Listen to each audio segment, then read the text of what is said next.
Welcome to the Choice, Change and Action podcast, where you get to choose, change and take action to create a different today and a different future. These are my stories of choice, change and action, along with the phenomenal guests I have on here. From a really young age, I've always desired to create a change in the world. The planet has been a constant inspiration to me, and Access Consciousness has shown me the tools to know that anything is possible.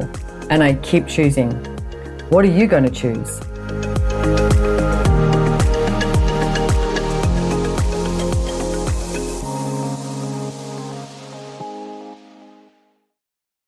Hi, everyone. Welcome to the Choice, Change and Action podcast. I am your host, not Simone Milasas, but Paula Peralta. That's right. I've hijacked the podcast, but I promise you it's going to be worth it. Our guest today is Simone Milasas. You can see her beautiful if you're watching us on YouTube. Hello, Simone. Hello, and the crowd goes wild. Woo! Raising the roof of Paula Peralta. We're raising the roof for you. So we actually have a special episode for you today because some of you may know that I help to manage Simone's social media accounts. And what we did is we actually polled the people. Inquiring minds want to know. And so we asked people questions about relationships, business, and money. Today we're going to talk about relationships. But it is a hot topic no matter where you are in the world. And so I'm actually surprising Simone with a lot of these questions. Can I just say, I don't know what these are, but she laughed and she went, oh, there's some good ones in the relationship. So I have no idea what they are. This is fresh. Amazing. So you have written in and you've asked us your questions. And so today they're going to be answered by Simone Milasas. So also, Simone, I want to acknowledge you for giving me the reins and letting me kind of play on the podcast today. And I think it's going to be really fun. I love this. I always love interviewing you.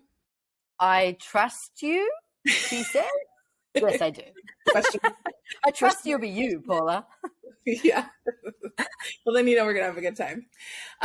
Okay, so we're going to jump right into this.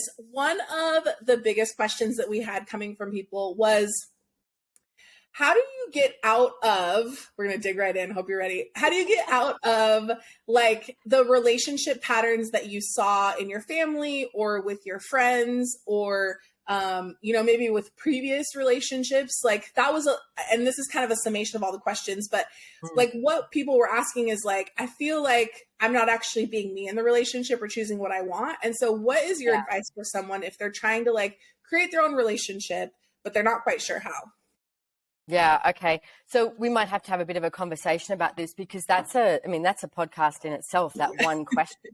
And I'll tell you why is because, and I'll talk about myself because that's obviously what I can talk to, is if I look at the relationships that I chose, okay, so for number one, let's look at family. And as you mentioned, it's like if people are creating their relationships the way they saw in family, it's like, wow, like my mother didn't, she likes men, but she definitely didn't like sex. Like the way she talks about a man's penis, I remember one day her talking about a man's penis and I went, oh my God, my poor father. I honestly don't think he ever got a blowjob or she never actually, liked his penis or the smell of his testicles or anything like that. And I just got this download. I didn't spend too much time thinking about it, but I was like, wow, they never actually got to really play with sex and copulation is what I got. And look, I could also say, oh, that's that generation, but that's bullshit. It's like there's a point of view that you have about a woman's body, about a man's body. And same goes like if you're a woman and you have a woman's body, and then I love a man going down on me. And it's like, but I've heard women not like that. And it's like, if you don't like that, it's okay. Okay. Here, it's okay if you don't. But what I would look at is that your point of view or what judgment have you picked up on that's not yours? Like, for instance, if that was me and I had the point of view that I didn't like a man going down on me, then I would start to ask the question, okay, is that my point of view? Or is that somebody else's point of view, usually family member that you've picked up on? And then if you look at, traditionally, it's like, the older generation, that may not have been something that was the done thing. So then you pick up on their point of view. It's all projected, projected judgments, expectations of what sex is supposed to be. Apparently, this is more of a sex question I'm turning it into. But it's like, but instead of going, oh, I don't like that, or I don't do this, stop. Okay, just stop for a moment. And I'm going to give you a tool to sort of look at all of this, but stop for a moment, breathe, even put your hands on your body somewhere and go, okay, if I was choosing for me, if I was choosing sex and copulation for me, breathe. And if I was choosing relationship for me, breathe. Don't forget to breathe, because breathing will relax you. Breathe. What would I choose? Like, what actually works for me? I mean, if I look at like I said, the amount of sex has become something so different over the years. You know, if you look at hundreds of years ago, you know, our parents' generation, what that was, and now, like I was talking to a friend of mine recently, and we were talking about how, I mean, analingus is something that is not taboo. It's not like, oh my God, you know, it's a choice. So you get to choose to have anal play, etc., rather than, you know, my parents' generation, it was probably very taboo and not, you know, like considered a perverted point of view. Whereas nowadays, I do think there's a lot of freedom we have in sex in some ways, and there's also not, okay? I'm not an idiot. There's also a lot of freedom that people choose not to have. But what I'm asking is that your point of view, that you can't be free here, and that it's a perverted, easy for me to say, perverted point of view? Like, what makes a point of view perverted? Your judgment. So if you didn't have a judgment, what could you choose? Okay. So that's just the sex and copulation part. Now, if you look at, you know, I always talk about, if I was ever to enter into, you know, I want to say full-time relationship again, like, you know, that full-time relationship. Yeah, exactly. Where you're, you know, living with someone. I'm always a big, you know, Downton Abbey. I like that gig. It's like, you know, having my own room, my own bathroom. He has his own room, his own bathroom. Maybe you have interconnecting doors. You can spend every night together if you choose, but you also don't have to. You might want to go play and then, you know, go sleep on your own, whatever. I would actually like that as a choice for me. Now, if I look at what I grew up with, my parents always slept in the same bed. Until they moved into another house. And when they had the space, they had 2 bedrooms. And they always made it the point of, they always said, but my mother went to bed at late and my father woke up early, so that they would always sleep in separate rooms. But I can guarantee you they never had sex again. And that would have been more so the reason, rather than choosing that as an honoring of yourself. I mean, I grew up with them. I know how they were. My father was incredibly, you know, kind and caring, and my mother was always yelling at him. So it's like, that's what I grew up with. So then even that point of view, if you grow up with parents who, you know, one of them's always yelling and the other one is not, like this submissive dominance, you know, then do you start choosing that, rather than asking the question of, again, if you were choosing for you, what would you choose? Now, the tool I'm going to give you, and this is something I did. I actually did it in March 2020, first off, and I've started to do it again recently. And I wrote down a whole bunch of topics, so looking at how I'd like to create my life. So there was business, money, body, geographical, like where do I want to live, all that sort of thing in there. But what I'm going to talk to you guys about today is the sex and relationship part, because so many people galump, that's a good word, galump sex and relationship together. But it doesn't have to be. You can have sex.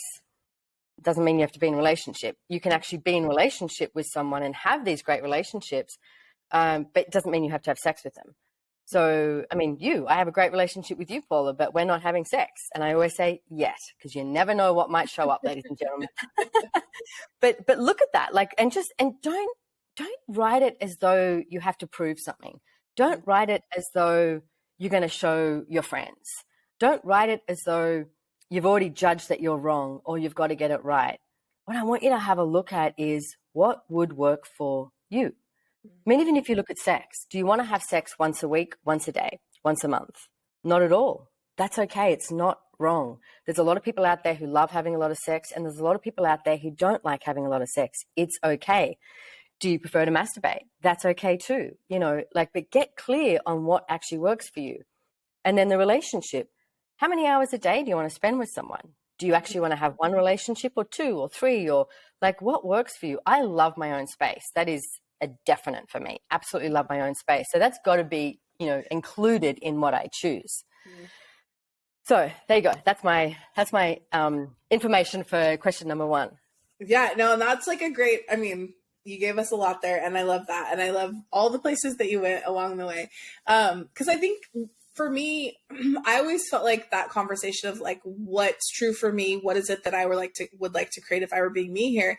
At first, it can be confronting, I would say. Yeah. Because you have to really look at the places where you thought you were choosing for you, but actually you were just choosing based on other people's points of view or the projection of other, you talked about judgments, like other people's judgments, or these kind of like presumed realities of like, this is how I've always seen it go. And so that's how it will continue to go no matter what I choose. And that's just actually not true. That like your choice is something that is so powerful and so potent. And so in order to get to that choice point, like you said, you got to be clear on what it is that you want to create. And that is, it takes time, and you've got to sit with it and be with it. And just like you said, make your list and check it twice and then start choosing.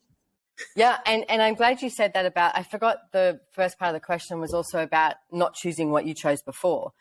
And for me, like a lot of the relationships I chose, and you mentioned presumptive realities, which I love, because how many presumptive realities do you have in regards to relationship? Now, what the hell does that mean? It's like the presumptive reality, even that you've got to get married, the presumptive reality that you have to be in a relationship, that being in a relationship is the right choice. You're not going to be left out. You're not a loser. You're not all of these things. What's the presumptive reality you currently have with relationships? And everything that is, we destroy and uncreate it. Times a godzillion, let it go, right and wrong, good and bad, POC and POD all nine, shorts, boys, POVEDs, and beyonds. And that's the Access Consciousness Clearing Statement that you can find out more at theclearingstatement.com. I'm sure you already know it, maybe if you've been listening to my podcast. So, but with relationships, I was really good at choosing relationships that, choosing a man that judged me and my body just as much as I did, or if not more. Now, that sounds insane. It's like, for starters, why would you judge you and your body? Okay, one level of insanity. Number two, why would you choose someone that would judge you that harshly? And for me, I know it made me comfortable in my judgments, because if you look at it, you've got a judgment of your body, let's say. Then you choose someone who has that same judgment of your body, and then you can prove, see, that judgment is correct. That judgment is right and true and real. It's not, ladies and gentlemen. And it's like, if you start choosing something different, and I really made the demand that I was going to start choosing something different. And I remember the time that, this was years ago, we were in Sydney, Australia, and I was with Gary Douglas, the founder of Access. And there was a guy in class, and I was commenting about him and said, I would love to have sex with him. And Gary looked at me and he said, why do you want to have sex with him? I almost said his name then. That's funny. He said, why do you want to have sex with him? And I looked and I was like, because look at him. He's like cute. He's like blah, blah, blah, blah, blah. And I had all of these answers to it. And Gary went, he's an asshole. And when I looked at it and I went, I was like, no, he's not, because I wanted to make it so right that me wanting to have sex with him was what should be. And then one of the things that we got to, which I think this is a really great tool, we can turn this into a series apparently, Paula, is winner, loser, and no count. And I'm just going to quickly describe this as well, is because what we got to with this is we sat down, and I remember we had a glass of wine and some olives, and he was asking me questions, and he was like, what if you have sex with this guy? And I was like, and he goes, he'll have sex with you. And I was like, and I had put anyone who would have sex with me basically into the loser category. And then anyone who wouldn't have sex with me, which this guy who was an asshole wouldn't, right? Because I wasn't, quote unquote, good enough for him, the way I looked, the shape of my body, right? And I wasn't, good enough for him. I put him into the winner category. So if I could get him, I'd won. If I had sex with the guys who actually wanted to have sex with me, I was a loser. And then there was this no count category that was just in the middle. And when we got to that, because he was like, what about, and I was these people, and I was sort of like, either way. But the thing was, these people really didn't have much judgment in their world. They were a no count. So my recommendation to all of you is the next time you're at a party or you're with a bunch of friends, look around the room. Don't look for what you usually go for, right? If there's a look or there is that asshole energy that you love that I used to be so attracted to, stop, okay? Breathe again, relax, and ask, who's the no count in the room? who's the person I'm not looking at that has that energy of I must have them, or the other ones of like, I'd never go there? Who's the no count? Now, friends of mine, they've been together for years. She learnt this tool and she looked around the room and did the same thing. And she went, who's the no count? And she saw this guy and she went up to him and she said, would you like to go get a drink with me? And he said yes. And they've been together ever since. And they have a great relationship. So it's like, what if we stopped looking for these winners and these losers and actually started looking for this energy that was just a contribution to us and our bodies? And like, please come out of judgment of you and your body, because you're not wrong. You're not as fucked up as you think you are. You're really not. I love that. Yeah, apparently this does need to be a series because there's a lot of places to go here. Okay, so one of the other questions that we got, like a version of it multiple times, is what do you do when someone says that they love you, but they're really needy and clingy? So like they love you, but also you're just so annoyed. Yeah, that's well, for starters, it's like, how did I create this? Which is a great question. You learn that in the foundation class with Access Consciousness as well. One of my favorite tools I've ever learned. How did I create this? And what do you love about this energy? Now, I say this because a long time ago, I remember Gary said to me, you love men who like to be, you said you like to be needed, but the second someone gets needy, you run a million miles. And I was like, that is so true. And it is a fine line that you walk. Like, I love to be needed, but the second they become needy, I'm like, well, I'm done. That's an ugly energy. All right, out of here. It's like, a man needs to be a man, and I'm laughing at this because we all have these insane points of view of what we've decided must be. Now, let's do this again. All the presumptive realities and the insane points of view that you have that create this need of reactive reality, so you literally react to it in some way. It's like everything that is and everything that this is bringing up for you, and you're trying to struggle to go, where's the rightness? Where's the wrongness? What the fuck do I choose? Will you please destroy and uncreate it? Yes. Right and wrong, good and bad, pock and pot, all nine shorts, boys, provids, and beyonds. I can laugh at myself because I know that part is true, right? Yeah. Like, I love that Gary has said for years, every time, he gets really attracted to somebody when he first meets them, he goes, oh, she must be a demon bitch from hell. He's always been attracted to demon bitches from hell. Like, what have you been attracted to, Paula? I would say like projects, like people. Someone who's got a fit. Yeah. Like they're like the diamond in the rough, but like no one knows it yet, right? So like we give them the makeover, we make them so confident and help them see that they're a gift to the world, and then they fall in love with me, and I don't want anything to do with them again. Isn't it interesting? But if you can laugh at yourself, like myself and Paula are, and acknowledge what it is you've been choosing, then you can choose something different. And the way Access Consciousness works is, if you're aware of what you're choosing, you can change it. If you're not aware of what you're choosing, bam, bam, you can't change it. Like, that's just the way it works. Okay. Yeah. And I think for me, one of the things about like the needy and kind of clingy is that one of the like most dynamic tools I ever learned was energy flows. And so often when people are like needing and they're sucking and they're trying to pull and pull and pull, the more you resist the pull, the stronger that pull gets. Yep. Like the more you, kind of that like magnet thing, like the opposing things, they push against each other. So like for me, energy pulls is like, if someone's like really pulling on you, like flow so much energy at them that they almost like choke on it. Like, which isn't actually a thing, but in my mind, it's a thing. Like, it's just when someone's like needing, like there's some sort of point of view in their world, obviously, that like, it's never going to be enough, but they're often not aware of that. And so if you're willing to just like be present with it, like, and have allowance for it, it actually can create a really beautiful space. And sometimes people are just needy and clingy and it's annoying, but try the energy flows. No, that's a really good tool. Thank you for the reminder of that. And I've got a funny story about that. I was doing a foundation many years ago, and we were talking about the energy flows. And there's different energy flows that you can do, right? And as Paula said, if someone's really needy, flow massive amounts of energy to them, okay? And it's like, and so what ends up happening is they're almost like they're filled up with you, so they're not reaching out because they need you, okay? And then there's other energy pulls you can do of pulling massive amounts of energy from, someone to you. And then once you can perceive the energy, it's like allow like these trickles to go out to them. So then it's like, they're like, oh, you know what? this person. And it's like you like equalize the flow. So you have this energy flow. But anyway, and there's some more energy pools as well. Get yourself to a foundation class. So I was talking about this tool though in this class, and this guy was so funny, and he just starts cracking up, and I was like, what's up? And he went, oh my God, he said, every teenager boy needs to have this tool. He said, do you know how many times at school it's like, and when a boy liked a girl, what did he do? He just like, you know, forced his energy upon her.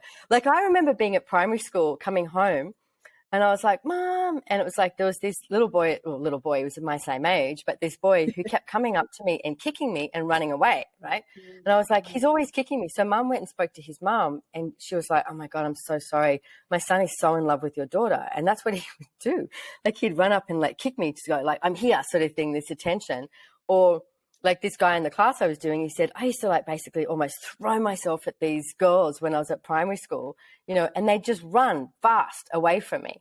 And he went, can you imagine? Like, I know if you're listening to this, I know you know what I'm talking about. Can you imagine a young boy being taught that energy of like, oh, let's pull away from her and then get her to reach for me, you know, and that's one of the energy pools as well.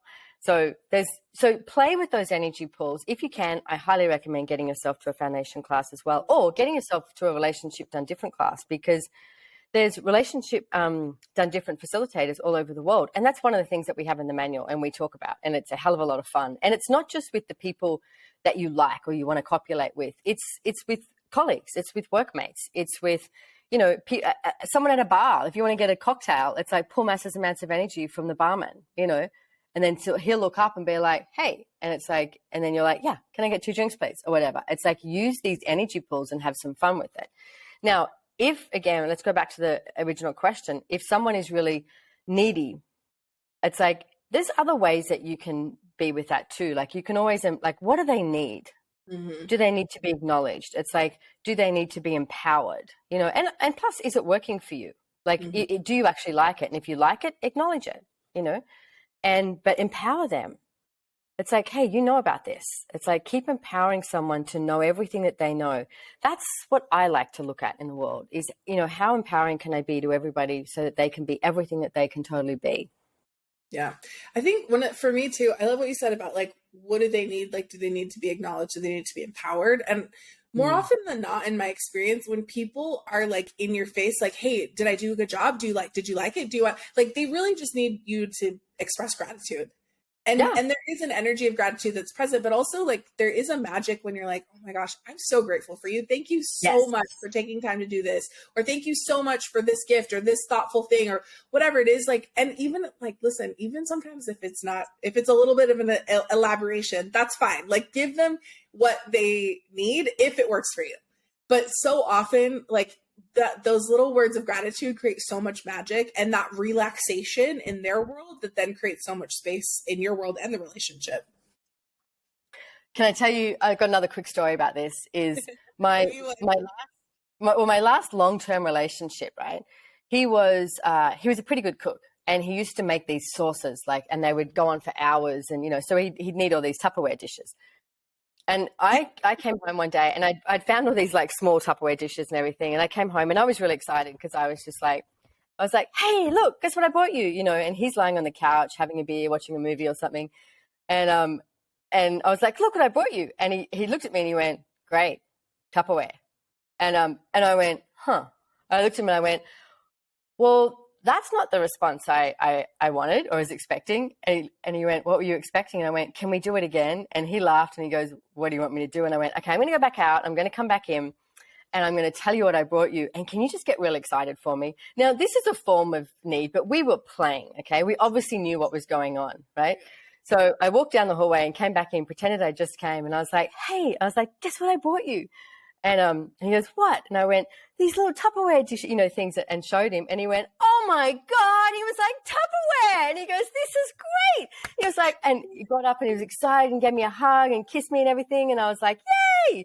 And we both laughed. But you know what? That created more for us, like in the next few hours, than me walking in, having this expectation, him sort of being like, meh, you know, I don't really care. And then me sulking off and being pissed off. I was so willing to go, hey, can we change that script? can we change it up, like, and have some fun with it? Now, can I get rid of my expectations? Absolutely. But in relationship, oh my God, it's hard work. Like a good relationship, it's a lot of hard work. That doesn't come easy. There's so many aspects to it. So for us, we used to play around with that a lot, like so many different things, you know. So we play with that, and then, you know, we had fun for the next few hours or whatever. We were like engaged with each other in a different way. I've actually stolen that from you. I heard you tell that story years ago, and I've used it a few times with like people that I was seeing at the time or whatever, and was just like, right, I'm going to go out, and when I come back in, here's what I would like to have happen. And it actually totally changes the energy, because it's not actually, it's like that. And I love where this is going, because it's kind of that other side of like, when you have a need, we'll say, for lack of a better word, but you're unwilling to voice it, or you have an expectation, but you're unwilling to actually ask for what it is that you desire in a relationship. But the minute you're actually willing, like, it can, like you said, flip the script and totally change the energy. And it's like, it's not relevant necessarily, but it is that it's that invitation for play and engagement in relationship that's so important in order for it to like work. I love that. It's important to play and have the engagement in relationship. And it's like, so everywhere that you're like, everything that you are unwilling to ask for in a relationship that would actually create that play and engagement, will you destroy and uncreate it? Mm-hmm. Right and wrong, good and bad, pock and pot, all nine, shorts, boys, perverts, and beyonds. Now, here's the interesting thing is, how many of you have the presumptive reality that if you truly ask for what it is that you would like to ask for from that play, you would lose them? So your presumptive reality is that I don't want to lose them. So then you have this need of a reactive reality in order to never truly be you in a relationship, so you do not lose the person. And it's like, mamma mia, you're losing you every day. So everything that is, will you please give it up and destroy and uncreate it? Yep. Right and wrong, good and bad, pock and pot, all nine, shorts, boys, perverts, and beyonds. Oh my goodness, there's so much in this. Hey, Paula, I'm going to propose something. Okay. Not to you, but yes, I am to you. Wait, no, I thought you'd never ask. I'm getting down on a knee, and if you want to see us on YouTube, go over to my YouTube channel, because you can watch all the podcasts on YouTube now. I'm going to propose, because we could go on, and I sense that you have a lot of questions. So let's do this as like a part one, and then let's do a part two. Okay. So if you want part two, it's like, come on to next week's podcast, okay? And join me and Paula on next week's podcast, because I can sense that we could talk for hours here. Totally. Amazing. Well, thank you for letting me take over, and this has been amazing. And I'm going to actually hand your podcast back over to you, and you can close us out. Thank you, Miss Paula Peralta, and thank you for hijacking my podcast and interviewing me and having such a great relationship and such a great conversation with all of this. And I'm looking forward to part two, so I hope you're looking forward to part two. And please don't forget to subscribe, because then you'll get the notes, you'll get the notifications, you get all of that magic. And check us out on Choice, Change, and Action Instagram. We have our own Instagram now. So follow me, and also follow the Instagram there. Also, there's Relationship Done Different Instagram. Maybe you should follow that too. But wait, that's not all, folks. There's more. There is more. Check out SimoneMilasas.com/RDD. I actually have a Relationship Done Different class coming up at the end of March. It's online only, but check it out. We'll have the dates below, and it's a few hours a day. I think it goes over 4 days, etc. So you get a manual. We can get down and dirty. We can have so much fun. So thank you for joining us here, Paula Peralta. I adore you, lady. Thank you for being here as well. And I look forward to talking to you for part two, ladies and gentlemen. Bye, everyone. Bye-bye.